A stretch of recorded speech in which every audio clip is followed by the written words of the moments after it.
Bonjour! Bonjour. Très heureux de vous retrouver aujourd'hui après l'engouement qu'il y a eu sur la très belle demande de Kenzo et que j'ai accepté bien sûr avec très grande joie. On voulait refaire une vidéo, déjà encore une fois pour vous dire merci et surtout répondre à quelques questions qu'on a eues. On nous a posé beaucoup de questions, on ne peut pas bien sûr répondre à tout le monde. Donc à travers cette vidéo, on va essayer de vous répondre. Alors on a eu plein de commentaires aussi, Clara. Oui, c'est ça, des commentaires, mais de partout, des messages privés, c'est vrai, juste incroyable. On essaye de répondre individuellement à tout le monde, mais je pense qu'il y a eu des loupés quand même. Mais... Bah, ouais, je crois qu'il y a plus de 4-5 000 messages, donc à un moment donné, c'est difficile de répondre à tout le monde.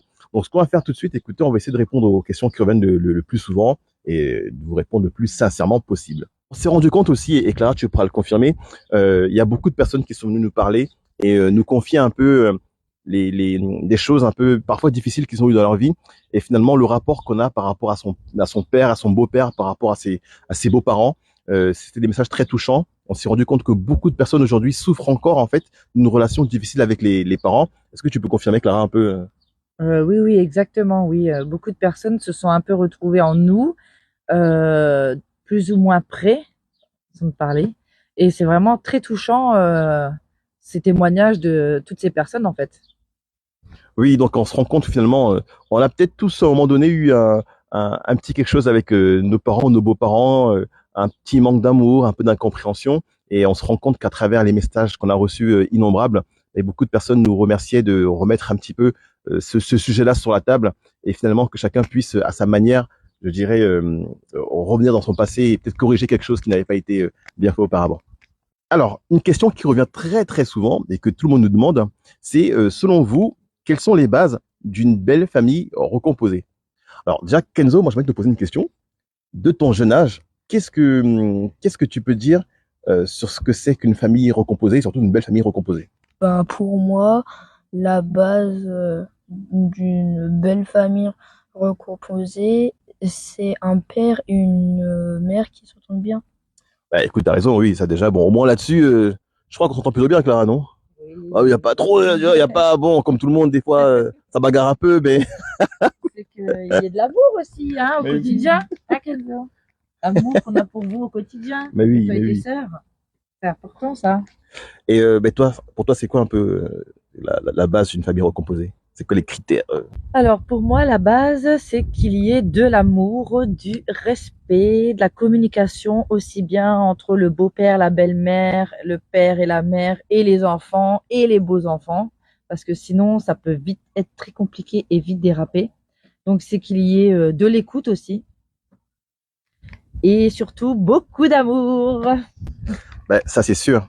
Ben, moi, je dirais que déjà, même avant d'en arriver là, il faut parler de quelque chose qui est très important, parce que dans famille recomposée, avant que la famille soit recomposée, c'est qu'à un moment donné, une famille a été décomposée.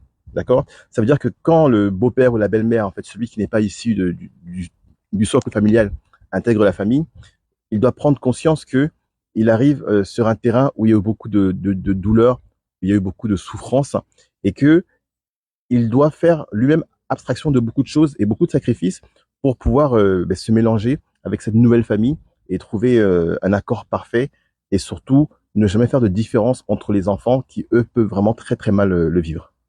Alors, ce qu'on nous demande souvent, parce qu'il y a beaucoup de fans de Jarry, et du coup, ben, nous aussi, hein, on connaissait un peu Jarry avant, mais pas à ce niveau-là, on lui demande qu'est-ce qu'on a pensé de Jarry. Toi, Kenzo, comment t'as trouvé Jarry? Ben, c'était drôle. D'accord? Est-ce que tu as trouvé sympathique et tout Oui, avec toi? Ouais. ouais. Et toi, Jarry? Franchement, moi, je l'ai trouvé finalement comme à la télé, fidèle à lui-même, très jovial, très émotionnel Mhm. aussi, très touchant aussi, très rigolo aussi, sympathique. Non, non, ça change pas de la télé en fait, hein. D'accord. Ben, moi aussi, je ne connaissais pas du tout. En toute honnêteté, je le pensais plus petit. Ah oui aussi, En fait, oui. je pensais qu'il était plus petit que moi. Et en fait, j'ai vu, je crois qu'il me dépassait. J'ai dit, tiens, c'est bizarre. Donc, comme quoi, ce qu'on voit à la télévision, la perspective n'est pas toujours la même. Et effectivement, quelqu'un vraiment de très sympathique. Beaucoup d'émotions sur le plateau parce que même quand il faisait la séquence avec nous, mais il avait les larmes aux yeux. Donc, j'ai l'impression que ça faisait Oui, même pour lui presque écho à son propre passé, à sa propre enfance quelque part. On le ressentait aussi dans sa voix quand il a appelé Kenzo. J'ai encore cette dans l'oreille là, sa voix qui tremblait, tout ça.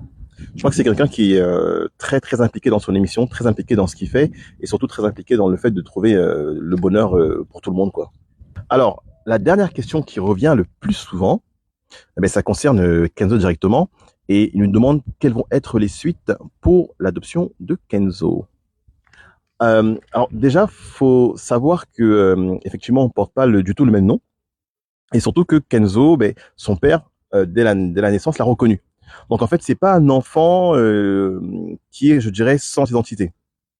Il a, il a, il a, il a, pardon, une identité, mais une identité qui sans base solide parce que son père très tôt, ben c'est C'est un an et demi, quoi. c'est un an et demi, il est parti. Enfin, ça c'est voilà, ça c'est assez fini et il a quasiment totalement disparu de sa vie.